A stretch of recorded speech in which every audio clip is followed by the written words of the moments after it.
13 years. That is how long people have been waiting for this game. And in the last 48 hours, Rockstar Games finally started talking again.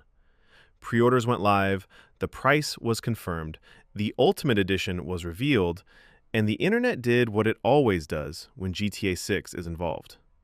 It lost its mind. But buried underneath the hype, underneath the trailer speculation and the pre-order rush, are three things that deserve a serious conversation: the price, the paywall, and what Trailer 3 actually needs to show before November 19th. So let's do all three. Honestly, start with where we are. GTA 6 is releasing November 19th, 2026. That date has now survived 2 delays, a leaked Rockstar hack, union controversy, and 13 years of the loudest gaming anticipation in history. It is happening. Pre-orders went live June 25th, and alongside the pre-orders, Rockstar ripped off the band-aid that everyone knew was coming. $80. GTA 6 Standard Edition, $79.99. Ultimate Edition, $99.99. And just to twist the knife a little further, if you buy a physical copy on day one, what is in the box is not a disc. It is a download code. Real discs, Rockstar says, will follow months later. So let's start with the price, because the conversation around it has been either blind defense or blind outrage, and neither of those is actually useful. Here is the honest case for $80.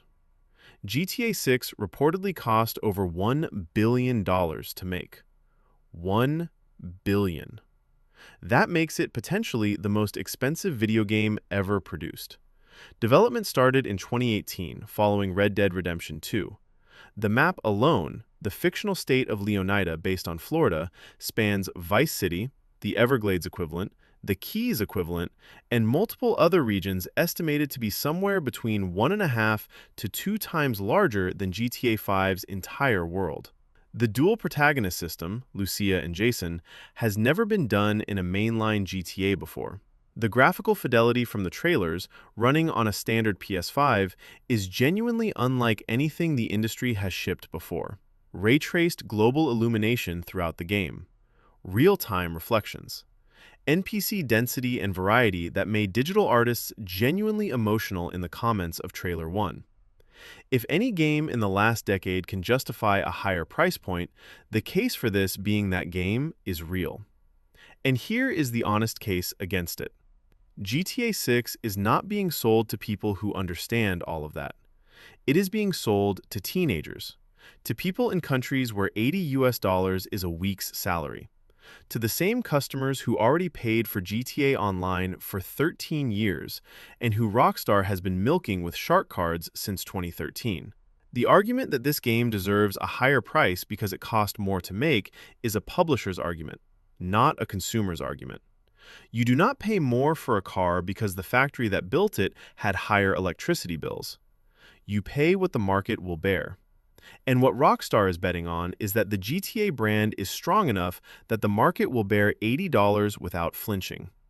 They are probably right. That is not the same as them being correct to do it. But the price is not even the real story. The real story is what the price gets you, or more accurately, what it does not. The GTA 6 Ultimate Edition is $100.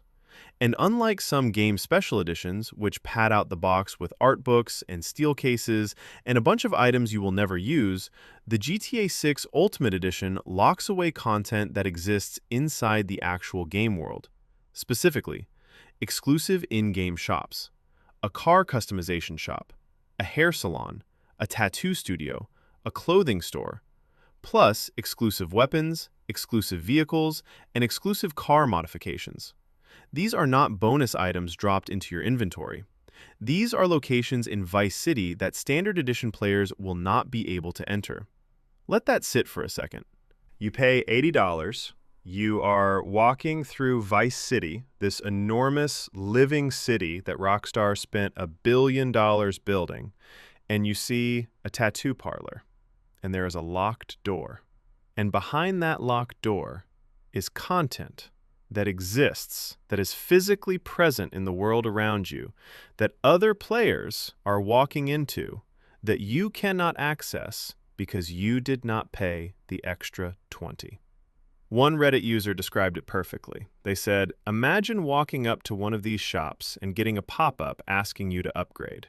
That," they said, "would feel like a mobile game." And they are absolutely right. Because that is exactly the business model of a mobile game. The world is accessible. The full world costs extra. Now, to be fair, and we should be fair, Rockstar has done tiered editions before. GTA 5 locked a blimp behind special editions. Red Dead Redemption 2 had an exclusive bank heist and gang hideout in its Ultimate Edition. The counter-argument is that plenty of players bought Red Dead 2 without the Ultimate Edition and never knew or cared what they missed. Some of the backlash here is people catastrophizing before they have even played the game. That is a reasonable point. But here is what makes GTA 6 different. The scale is different, the precedent is different, and the timing is different. Rockstar is not a small studio asking for a little extra. Rockstar is the most powerful gaming brand on Earth, and whatever they do in November 2026 becomes the template for what every other publisher does in 2027 and beyond. When Rockstar charges $80, the industry charges $80. When Rockstar locks shops behind a paywall, the industry locks shops behind paywalls. The GTA effect has always cut both ways. It can normalize greatness or normalize extraction. Right now, it is threatening to do both simultaneously. And then there is the disc issue, which sounds small but is not. Physical media is having a genuine cultural comeback. Vinyl, books. People are pushing back against the idea that everything they pay for is actually just a license that can be revoked. And Rockstar, at the exact moment that conversation is happening, decided to ship boxes with download codes in them. Not discs, codes. The stated reason is security, preventing physical leaks before the November launch. Given that fans were apparently flying drones near Rockstar office windows and showing up at Rockstar North in Edinburgh trying to peek through the front door, the security concern is not entirely made up. But choosing to protect your launch window by making your customers pay for a box with nothing in it is still a choice that costs the customer and benefits you. Now let's talk about Trailer 3, because this is where things get genuinely interesting. As of right now, no third trailer has been officially released. What we have is 2 cinematic trailers, both stunning, both almost entirely devoid of raw gameplay. Trailer 1 introduced Vice City and Lucia. Trailer 2 introduced Jason, confirmed the full names of both protagonists as Jason Duval and Lucia Caminos, and broke the record for the most viewed video in the first 24 hours of any entertainment release, with over 475 million views across platforms. But nobody has seen a single second of GTA 6 actually being played. Not driving, not shooting, not walking around the open world, not the dialogue system, not the dual protagonist switching, not how the new cover mechanic works, not GTA Online. Nothing. And pre-orders are now open. You are now being asked to pay $80 for a game you have never seen anyone play. That is not normal. Even by Rockstar's historically tight-lipped standards, that is not normal.